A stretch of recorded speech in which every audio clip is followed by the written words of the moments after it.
Hello বন্ধুরা, আরও একটি নতুন ভিডিওতে তোমাদের সবাইকে জানাচ্ছি স্বাগতম। তো আজকে সকাল থেকে আমার মেয়ের এত জ্বর এসছে, তো সকালবেলা উঠে ওর গায়ে হাত দিয়ে দেখে সঙ্গে সঙ্গে ডাক্তারখানায় গেছিলাম।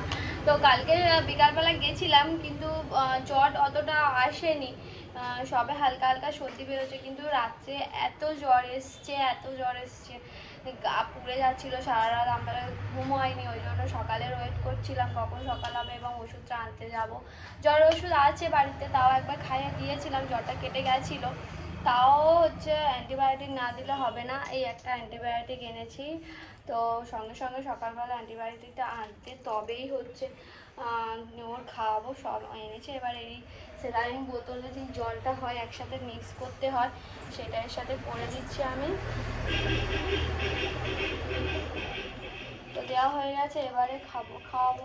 আপনি ঢাকনাটা কোথায় ফেললি? তো এবারে আমার মেয়েকে খাইয়ে দেবো।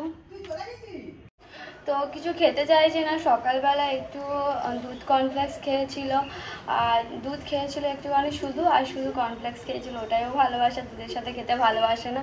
এখন প্রায় 9টা বাজে, ওই জন্য ভাবলাম একটু বেশি মোটা না, একটু পাতলা করে মিডিয়াম করে একটু ওকে ছাতু খাইয়ে দিই, নাহলে কি হবে, না খেলে আরও দুর্বল হয়ে পড়বে শরীরটা। তো ওই জন্য ভাবছি একটুখানি ছাতুকে খাইয়ে দিই, জোর করে একটু খাওয়াতে হবে, কিছু করার নেই। আর একটুখানি টমেটো আনতে দিলাম, বাজারে যাচ্ছে আমার শাশুড়ি মা, তো বাজার থেকে একটু টমেটো আনলে কী হবে, এই জ্বরের সময় শরীরে প্রচুর পরিমাণে ভিটামিন সির প্রয়োজন হয়। তো ওই জন্য টমেটো স্যুপ বানিয়ে দেবো একটু আজকে। তো আমার শাশুড়ি মা গেছে, তো যাক। আমি কি আর মৌরলা মাছ এনেছে, আমার শ্বশুরমশাই বাজারে গেছিলো সকালবেলা।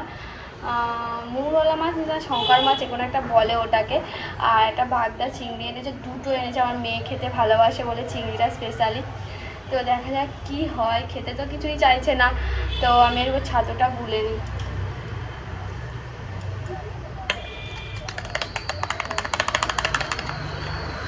আর ঘ্যান করছে এত নয়, জ্বর হলে প্রচণ্ড নিজেদেরও শরীরটা যেমন হয়, ঠিক বাচ্চাদের তো তেমন কষ্ট হয়, কিন্তু মাঝে মাঝে নিজেদেরও রাগ আসে যায়, কিছু করার নেই, ওরাও বাচ্চার শিশু।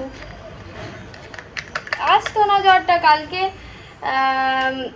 আমি বললাম কালকে তুই চান করিস না, ও নিয়ে জল, ও একা চান করবে, চান করে জলের মগ রয়েছে, মগ নিয়ে গায়ে পুরো ঢেলে দিয়েছে, ঠান্ডা জল আবার।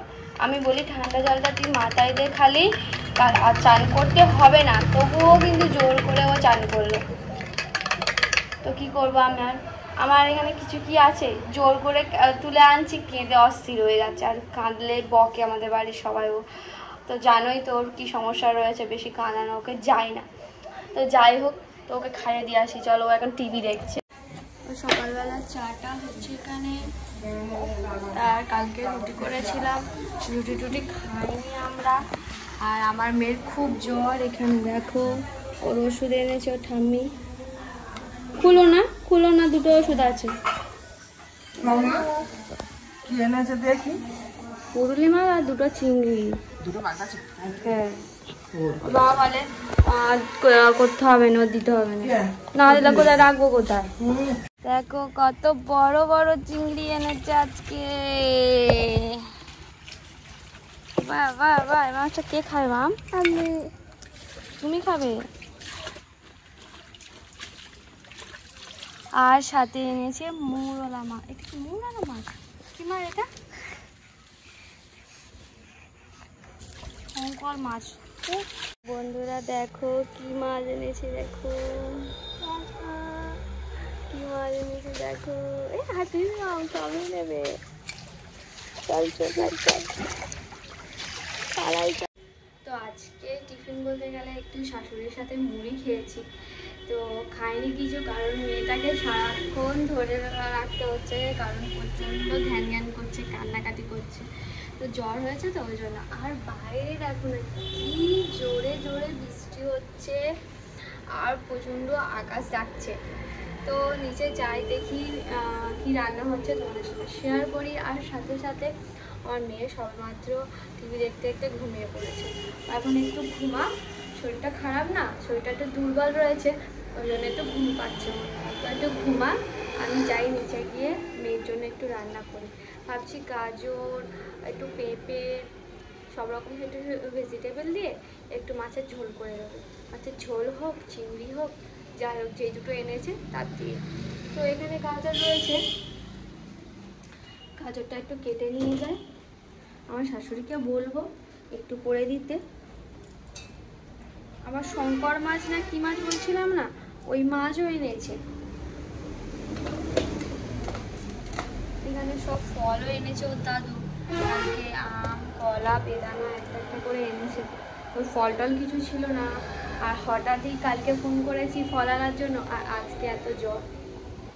তো চলো নিচে যাও, ও ততক্ষণ ঘুমাচ্ছে, একটু ঘুমা, আমি নিচে যাচ্ছি।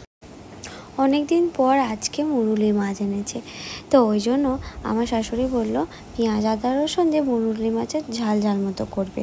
আর এই মাছটা পেঁয়াজ আদা রসুন দিয়ে করলেই ভালো লাগে, ঠিক মাংসে যেমন করে ঠিক তেমনই। আর আমার মেয়ের জন্য দুটো বড় বড় গলদা চিংড়ি এনেছে, সেই দুটো মাছ কি করব ভাবছি।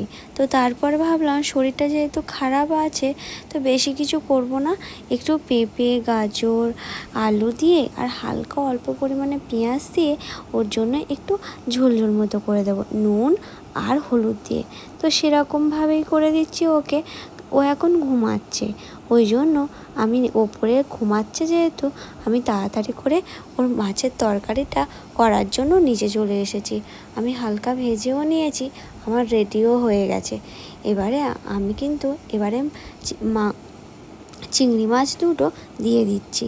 ও চিংড়ি মাছ অতি প্রিয়, তো যে কারণে আমার শ্বশুর বাজারে গেলেই চিংড়ি মাছ দেখতে পেলেই ওর জন্য দুটো কি একটা নিয়ে আসবে।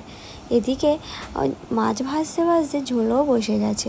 ঝোল বসানোর সময় দেখি উনুনটাও নেমে গেছে, আর কচু তরকারিও, ছোলা কচু, ওই তরকারি চিংড়ি মাছ দিয়ে হচ্ছে। ছোলা কচুও খেতে খুব সুন্দর। আমার মেয়ে এখানে বসে খাচ্ছে, আর বাইরে অনবরত বৃষ্টি হচ্ছে। আর এত বৃষ্টি হচ্ছে যেন মনে হচ্ছে আজকে এখন বেলা 12টা নয়, এখন বাজে সন্ধ্যে 7টা, এত অন্ধকার। এখানে দেখো 2 পিস মাছ রয়েছে, আর খাওয়ার মধ্যে গেলে আমি একাই বাকি রয়েছি। এখানে কচুর লতি চিংড়িটা করেছিল, বেশ ভালো হয়েছিল খেতে। আর এই কচুরলতিটা রান্না বোঝার সময় এত স্বাদ বেড়ে যায় আর এত সুন্দর হয়, ওই স্বাদ ঠিক এত তুমি সারা বছরে রান্না করো না কেন, তোমাদের সেই স্বাদ আসবে না। এই এখন করেছে দেখো, যেমন রান্না হয় ঠিক তেমন। আর রান্না পুজো, বিশ্বকর্মা পুজো বলো বা মনসা পুজো যেটা বলো, সেই পুজোই করলে সেটা কিন্তু বলে না ঠাকুরের একটা আশীর্বাদ, অমৃতর স্বাদ সেরকম।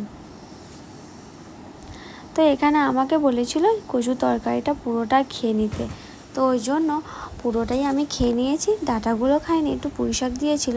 এবারে এই মাছের ঝোলটায় এত নুন দিয়েছিল আমার শাশুড়ি, তো আমি বলছিলাম এত নুন দিয়েছো কেন? তো বললো নুনটা বেশি হয়ে গেছে, যদি না খেতে পারিস রেখে দে। তো আমি খেতে পারিনি, আমি একটুখানি ঝোল থেকে একটু আলু তুলে নিয়ে আর মাছটা তুলে নিয়ে খেয়ে নিয়েছি। এমনি এই মাছটা আমার খুবই ভালো লাগে। আর তোমাদের ওদিকে এই মাছটাকে কী মাছ নামে পরিচিত বা তোমরা কী নামে ডাকো অবশ্যই জানিও। এখন বাজে প্রায় 2টোর মতো, আমার মেয়ে সবেমাত্র ঘুমোলো, আর সেই সকালবেলা লাইন গেছে, এই সবেমাত্র লাইন এলো। এই ঘিয়ে কালারটা আমি একটু কালার চেঞ্জ করব। আমার এখানে গ্লিটারওয়ালা একটা নেল পলিশ রয়েছে, সেটা অল্প পরিমাণে রয়েছে। আমি ভাবলাম এটার সাথে এটা যদি মিক্স করে দিই, গ্লিটারও হয়ে যাবে আর সাথে কালারটাও চেঞ্জ হয়ে যাবে। তো ওই জন্য আমি এই কালারটা মিক্স করে একটা কালার করেছি। দুপুরবেলা মেয়ে ঘুমাচ্ছিল, হাতে নেল পলিশ ছিল না, তো ভাবলাম একটু নেল পলিশ পরি। তো সেই সময় আমার শাশুড়ি মা এসে হাজির হয়েছে, এসে বলে একটু টিভিটা চালিয়ে দিবি আয় তো। আর উনি টিভিটা ঠিক চালাতে পারে না বলতে গেলে কি বলো তো, আমাদের সেটটা বক্স নয় তো, ওয়াইফাই কানেক্ট করা থাকে, অনেক কিছু টেপি করে তারপরেই কিন্তু আমাদের হটস্টারে আসতে হয়, ওই জন্য বলে পারে না। তো ওই জন্য আমাকেই ডাকে, আমি নই আমার যার ছেলে, যে বাচ্চা মতো ছেলেটা আসে ফুকু, ওই জ্বালিয়ে দেয়। তো এখন সে ঘুমাচ্ছে, সবেমাত্র তার পরীক্ষা হয়েছে, তো ওই জন্য বৃষ্টি হচ্ছে তো বাইরে, ওই জন্য ঘুমাচ্ছে। তো আমি বলছি যাচ্ছি, দাঁড়াও চলো। তো দেখো কালারটা কিন্তু চেঞ্জ হয়েছে না, আর বেশ ভালো লাগছে, আমার খুব ভালো লেগেছে। আমি পুরো নোকে পরে নিয়েছি। আর সন্ধ্যার দিকে মেয়েটার শরীর খারাপ বলে, ও চাউমিন খেতে ভালোবাসে বলে একটুখানি আমি চাউমিন বানিয়েছিলাম। আর সৌভিক বাজার থেকে একটু গাজর, একটু ক্যাপসিকাম এগুলো এনেছিল। তো আলু দিয়ে আর একটা গাজর দিয়ে আমি করে নিয়েছি, ক্যাপসিকামটা দিইনি, কারণ এক্ষুনি কাটলে পচে যাবে। আর এখন বর্ষার সময় সবজি তো একদিনের বেশি 2 দিন রাখলেই পচে যায়। তো একটুখানি আমার মেয়েকে দিয়েছি, আর একটুখানি সারাদিন এত কান্নাকাটি করছে, তো আমি এখন গেলে ওর পাশে শুয়ে আছি, কোথাও যেতেও দিচ্ছে না, রান্নাও করতে দিচ্ছে না, নাক এত হয়ে গেছে মানে শুনছেই না কিছু। তো পাখাও বন্ধ করতে দিচ্ছে না, এদিকে পাখা চলবে আবার পাখা বন্ধ করতে দিলে ঘাম হচ্ছে, ওই জন্য টিভি জ্বালিয়ে রেখে পাশে শুয়ে আছি। আর এই 2টো মুড়ি দিয়েছি, দিয়ে চুপচাপ এখন শুয়ে আছে আপাতত। হ্যাঁ, আমি ওর থেকে একটু একটু করে মুড়ি খাচ্ছি, খিদেও পাচ্ছে আমার। তো রান্না বান্না বলতে গেলে ওই শঙ্কর মাছ ছিল, ওই মাছ দিয়ে একটু গায়ে গায়ে করে একটু ঝোল করেছি, পেঁয়াজ আদা রসুন টমেটো দিয়ে। তারপরে একটু 2টো রুটি করেছি, ওর জন্য একটা রুটি করেছি। তো আর কিছু বেশি কিছু করিনি, ভাত হয়েছে, আর রুটি বেশি তরকারি মতো কিছুই করা হয়নি। তো চলো কী কী রান্না করেছি তোমাদেরকে দেখাই।